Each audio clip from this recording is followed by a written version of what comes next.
Now, in between the obvious peaks of childhood stress, exams, just being a kid nowadays is so stressful, lies the ocean of everyday life and growing up, which is a pretty anxiety-inducing journey to embark on.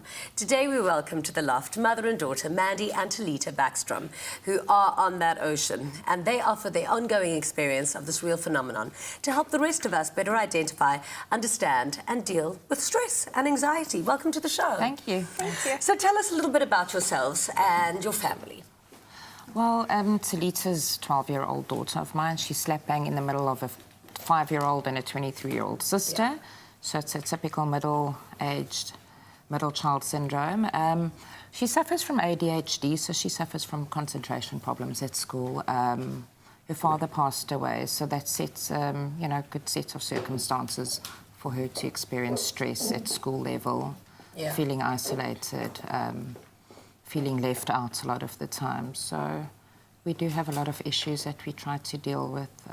Yeah. All those seem like things that would stress out anybody. So when did you start noticing that your daughter really is suffering from stress and anxiety? I think when she started going to school, obviously being in that kind of environment where the concentration started lagging behind during class tests at junior level, really battled a little bit. There was obviously physical signs with her grinding her teeth in her sleep, constantly asking questions, judging herself, her physical looks, not feeling like she's fitting in, not good enough for her friends, peer pressure, Oh, my angel. Those are things that I think every young girl feels about herself. It's just a process of growing up. But what kind of things stress you out? Well, concentrating in class mostly.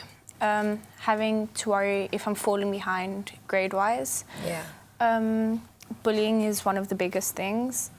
Are you bullied at school? Not at my current school. At my previous school, I was bullied a lot. Like, children on purpose would talk about their fathers in front of me. No. Yeah, Oh, especially the matrics. Yes. Oh, that is evil, actually. That's not even bullying. That's downright evil. I'm so sorry. And what else? What else stresses you out? And how do you feel when you get stressed? Well, other things that stress me out is separation anxiety. Yeah. And when I'm stressed, I go into like a panic attack. Really? So like I start not being able to breathe. I can feel my heart beat really fast. And yeah. So I totally know how you feel, because I moved away from home. I lived in Joburg and I moved to Cape Town when I was 18. And from coming from a big family with everyone around me, I moved and I was totally alone. And I was so stressed and I had so much anxiety, I didn't realize that I did. And I developed asthma because I physically stopped breathing sometimes. So I know that panicky feeling. How do you get over it? Like, how do you mentally put yourself in a space to kind of come out of your stressful like a panic attack or anxiety mode? Well, in my head, for starters, I'll tell myself that I need to calm down. Yeah. And that it's normal. And someone recommended to me that I eat gum because it helps calm you down. Okay. Because when you're going through like stress, you tend to start biting your nails, and adults begin smoking and stuff. So for children, it's good to just chew gum.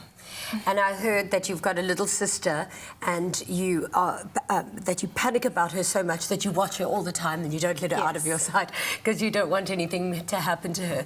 Do you feel solely responsible that it's your job to protect everybody around you? Yes. I don't like it when my mum goes to the shop alone, or when my mum and I are walking like a big shopping centre and we have my little sister, because anyone can just walk past at any time and like snatch her.